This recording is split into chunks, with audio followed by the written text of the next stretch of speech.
ఇందిరమ్మ రాజ్యం తరహాలోనే ప్రజా సంక్షేమమే ధ్యేయంగా కాంగ్రెస్ ప్రభుత్వం పనిచేస్తుందని, కాంగ్రెస్ పార్టీ ఇచ్చిన 6 గ్యారంటీలను అర్హులందరికీ ఖచ్చితంగా అందిస్తామని నారాయణఖేడ్ ఎమ్మెల్యే డాక్టర్ పట్లోల సంజీవరెడ్డి అన్నారు. శుక్రవారం పెద్దశంకరంపేట మండల కేంద్రంలో నిర్వహించిన ప్రజాపాలన కార్యక్రమానికి హాజరయ్యారు. లబ్ధిదారుల నుంచి దరఖాస్తును స్వీకరించి రసీదులను ఆయన స్వయంగా అందజేశారు. ఈ సందర్భంగా వారు మాట్లాడుతూ ఎన్నికల ముందు కాంగ్రెస్ ఇచ్చిన వాగ్దానాన్ని నెరవేర్చేందుకు 6 గ్యారంటీలను అందిస్తామని, మిగతా 4 గ్యారంటీలను అమలు కోసం ప్రజల ముందుకు ప్రభుత్వాన్ని తీసుకొచ్చామని ఈ సందర్భంగా వారు తెలిపారు.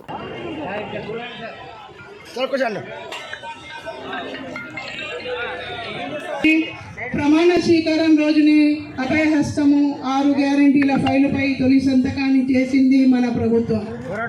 కొలువు తీరిన 48 గంటల్లోనే తెలంగాణ ఆడబిడ్డలకు ఆర్టీసీ బస్సుల్లో ఉచిత ప్రయాణం, అర్హులైన నిరుద్యోగ సమస్యల మీద, ఉద్యోగస్తుల సమస్యల మీద కొట్లాడదామంటే పోయి మాకు అవసరం చేశాడు.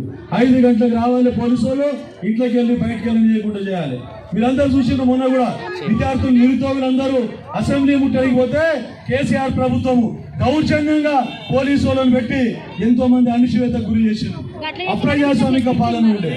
ప్రగతి భవన్లోకి ఒక చీమ కూడా దూరకుండా, ప్రగతి భవన్లోకి ఎవరికి అనుమతి లేదు.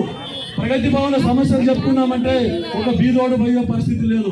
అదే ఈరోజు మా కాంగ్రెస్ ప్రభుత్వం వచ్చిన తర్వాత, రేవంత్ రెడ్డి గారు ముఖ్యమంత్రి అయిన తర్వాత ఏదైతే ప్రగతి భవన్ ప్రజాభవన్ గా చేసిన ఘనత మా కాంగ్రెస్ ప్రభుత్వాన్ని, కాంగ్రెస్ పార్టీ అని చెప్పేసి చెప్తా ఉన్నాం.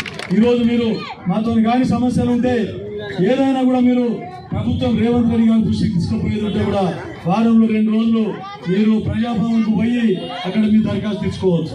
అయినా అవసరం మీకు పడది. ఇప్పుడు మేము ఇక్కడ ఉన్నాం. అన్ని విధాలా మీకు 90% సమస్యలు అని ఇక్కడ తీర్చే విధంగా మేమందరం కృషి చేస్తాం. మీరు ఇంకొకటి, గత ఎన్నికల్లో మేమందరం చెప్పినాం. మరిన్ని అప్డేట్స్ కోసం మా ఛానల్ని సబ్స్క్రైబ్ చేయండి.